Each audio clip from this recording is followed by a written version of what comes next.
Hello everyone, my name is Yuxin Zhang. I'm from China. I graduated from the Lanzhou University. The title of my pre is Modernization and the Rise of East Asia, an achievement of Neo-Confucian ethic. And this is my content. The first part is biography, and the second part is abstract. Third part is description. Fourth is the conclusion. The part one biography. I will introduce myself again. My name is Yuxin Zhang, and I just graduated with my bachelor's degree, and my major is Chinese language and literature. Last year, I attended a summer school at the University of Cambridge. It's about international organizations winter program. And my areas of interest is Chinese philosophy, Neo-Confucianism, and international relations. The part two is the abstract of my paper.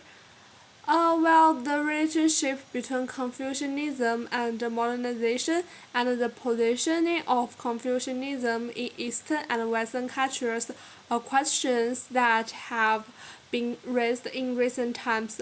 Contemporary Neo-Confucianism has responded to these questions theoretically. The history of East Asia countries growing toward modernization has answered it practically.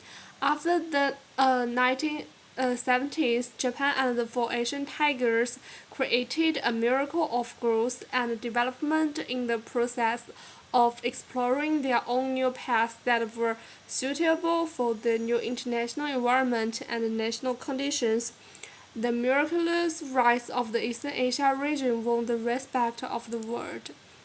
The historical event with a sense of renewal has led scholars to re-examine the positive role of the Confucian tradition in the modernization of East Asia.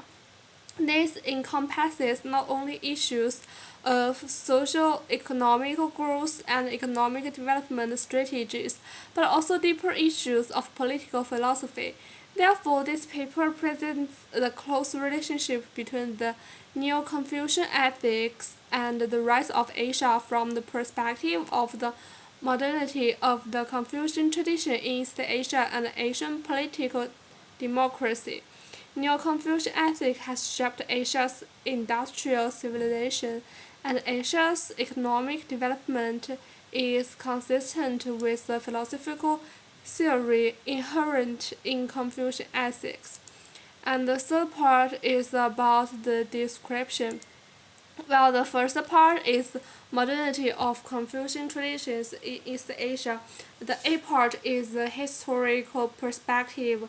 While Confucianism is an integral part of East Asia culture and a distinctive feature of the Chinese-speaking world, and as such it is often seen as a regional phenomenon rather than a world religion.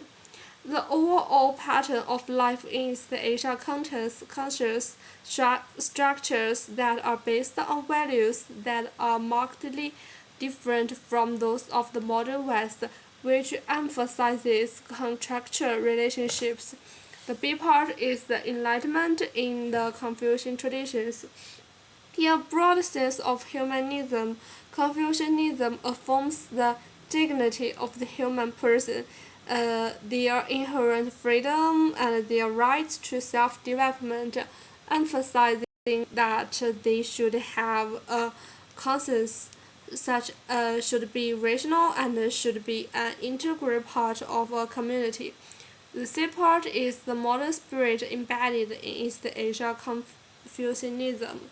Deep reflection on man and learn to be human are the cornerstones of the modernization of the Confucian tradition and the foundation of East Asian modernity.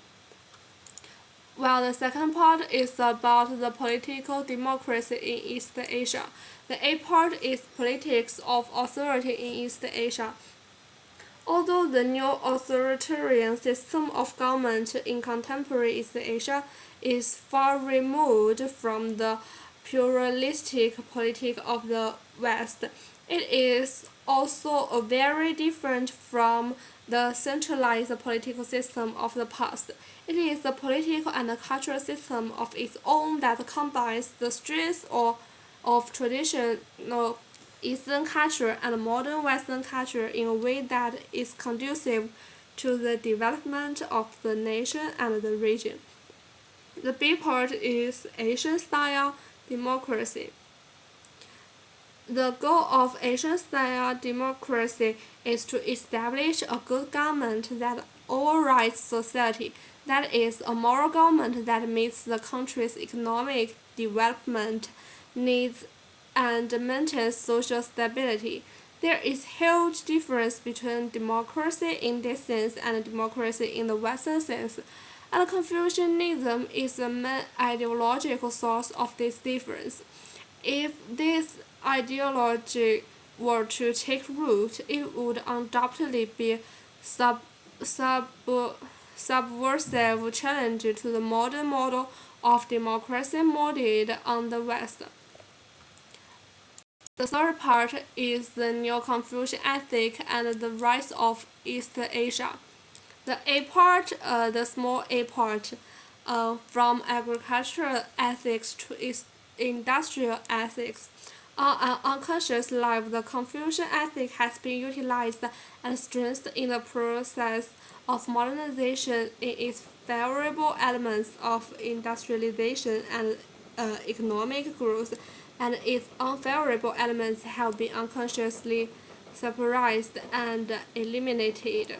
The small b part, the Neo-Confucian ethics. The Neo-Confucian ethics contributed to the formation of a new type of capitalism in East Asia. Although it is essentially the same as the Western work ethic, it has a very different structure and spiritual orientation. Unlike the Protestant ethic, which emphasizes a sense of individual rights, its basic perspective emphasizes responsibility. It promotes not individualism but our commitment to a large entity. This entity can be our family, our company, our collective, or our nation. The B part, Neo-Confucian ethic and economic development in East Asia. The rise of Confucian capitalism in East Asia will fundamentally reshape the world economic, political, and cultural order constructed by Western Protestant capitalism, thus changing the basis of existence of Western universal values and a universal consciousness based on Western centrism. The last part is conclusion. While the economic miracle created by the Eastern Asia model has shocked the world and brought a rare opportunity for the revival and rebirth of the Asian cultural traditions of East Asia, Confucianism, as the common cultural background of East Asia, has laid the cultural foundation and the philosophical support for the emergence and development of the entire East Asia miracle, thus providing the basis political order, moral foundation, and ethic values for real political and social life, and achieving effective social integration, cohesion, and development. In this process, Confucianism has increasingly become the career of self-awareness and self-worth in East Asia, and has become the ideology and cultural resource that distinguishes and confronts Western civilization in East Asia. Therefore, the positive role of Confucian philosophical thought in the rise of East Asia civilization is an undeniable fact, and this influence will continue to persist. That's all my speech. Thanks for watching.